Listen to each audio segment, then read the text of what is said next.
Hello bubblers and welcome to task 1 of our day. So task 1 of our day is to create a sign up form on your application. Now before we do that, I want you to do a couple of things for me. I want you to check what page you're on. So we all need to be on page index.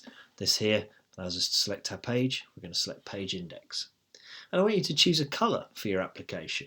Now you can do this by double clicking on the page, which is what I just did. And that will bring up the editor.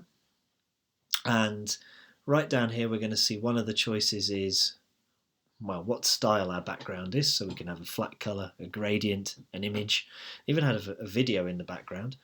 Won't recommend it. Let's have a flat colour and choose a colour for our application. So I'm going to choose a nice sort of pastelish red. How lovely. Okay, so then I want you to drag a group onto your page, and this group is going to be our sign up form. So I've dragged it onto the page, and we need to choose how big that's going to be. So we can do that by editing here the width and height. That's what W and H stand for. And we can also edit where it's going to be on the page with X and Y. X as in distance from the left hand side of the page, Y as in distance from the top of the page. So I want my group to be called group sign up.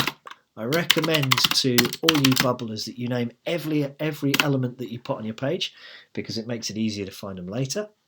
So I'm going to call this group sign up, and I am going to move that up on the page a little by changing the Y to 100. And I'm going to make the group a little bit higher, taller I should say, so I'm going to make it 500 pixels tall. And I don't know where the middle of the page is, but I kind of want it to be in the middle of the page. So instead of using this X, I'm going to go right up here to the right hand side where I've got an arrange tab, and on my arrange I can center that group horizontally. It will center horizontally to whatever it's in, which in this case it's just in the page, so it's centered on the page. Okay, so we have a sign up form group. So now what we need to do in that group is start adding some elements. So I guess users that come to the application are going to want to know what they're supposed to do. So I'm going to drop some text into that box that says sign up. So first of all, in the actual text editor box, I'm going to have it say sign up. It's very, very small, so I'm going to change my style to be something slightly bigger, like a heading. So maybe heading 2. Yeah, heading 2 is very large, that's good.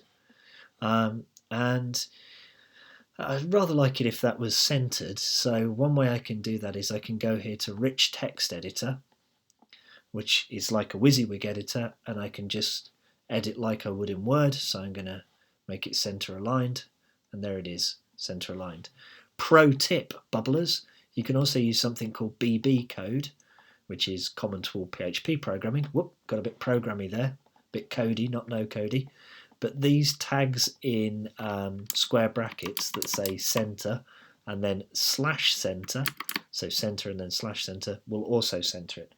But if you don't want to get into BB code, just use a rich text editor and you can move it left or right or center it. Okay, so I have centered my text, which is styled as heading 2 light. I could change that style if I wanted to, but I'm not going to. And again, I'm going to arrange that in the center of my group this time. And I might move it up a little. So double click and I might move it up to 40. Okay, so I have a nice sign up title there. Now I need to collect some information about my user. So what do I want to collect? I'd rather like to have a picture of my user. So I'm going to drag a picture uploader in here. Ooh.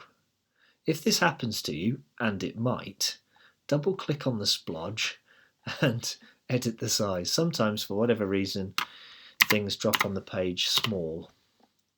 So I'm going to make that 140 high and 140 wide, and now I can see my picture uploader. I'm going to center that horizontally, and I'm going to put it at height 95. There you go.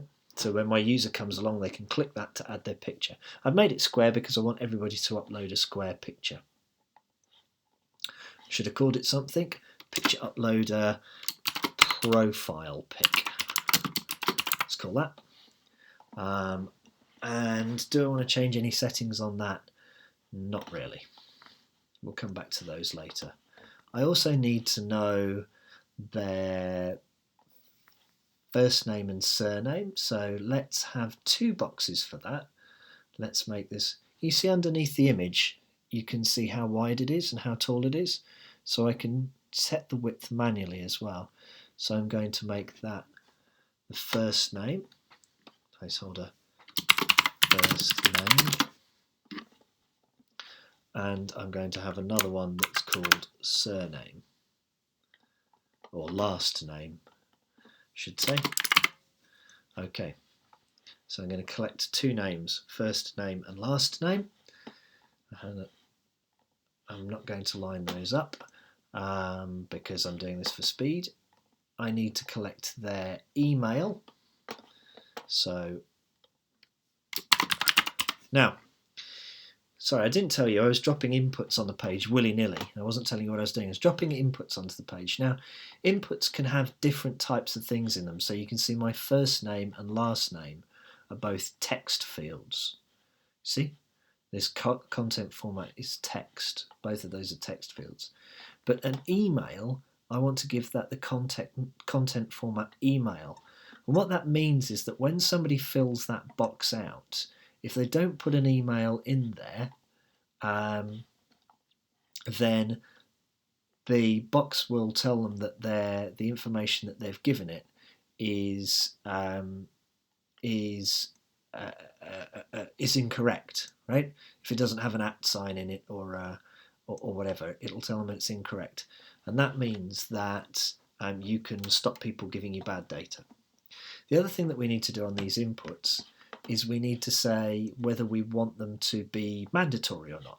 So whether we want people to always have to fill them in. And again, you can do that in this editing box. So because this is an input, we can tell it that this input should not be empty. So we want to make sure we always have a name and we always have an email. Okay. So another thing that we're going to need from our users is a password. So again, we'll drag an input onto the page, and we will call that password,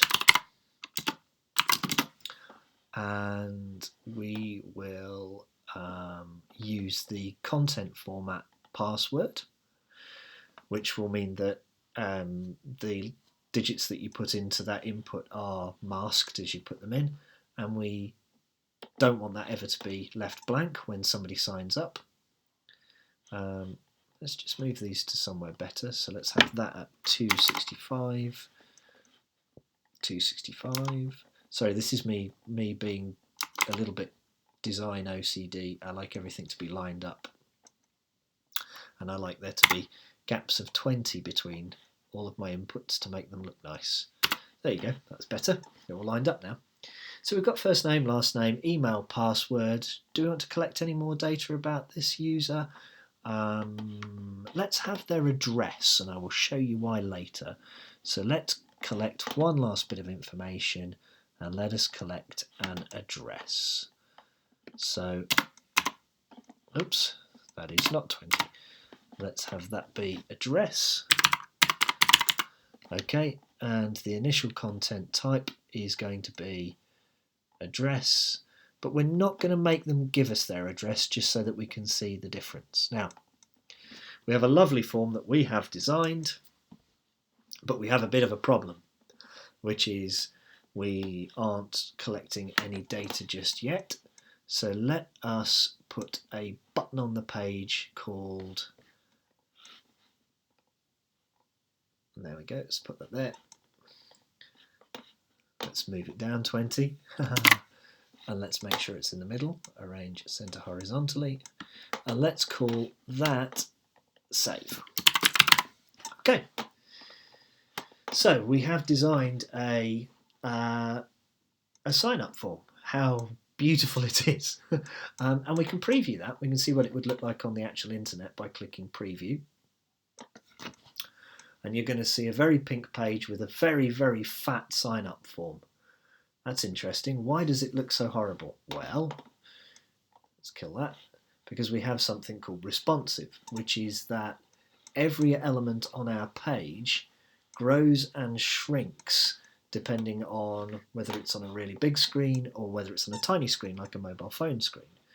So for now, let's just make this in our editor. You can see down here something that says make this element fixed width. We click that. When we preview it again, not so ugly. Haha. Our form is the same as it was when we created it. Incidentally, if you don't want to have to keep previewing things, if you go to your responsive tab, you can click on these screens to see what your application will look like on different devices. So a mobile phone, it's really skinny, and a great big web screen, it's really fat. And actually you can use this bar at the top and stretch it and shrink it to look at what will happen to your application on different screens. Okay, to get back, you go to UI Builder, that's the page we were on before, responsive to see the different sizes and shapes, UI Builder to edit your application. Okay, and so we have a sign up form. Good, when you've done that, come back and see us again.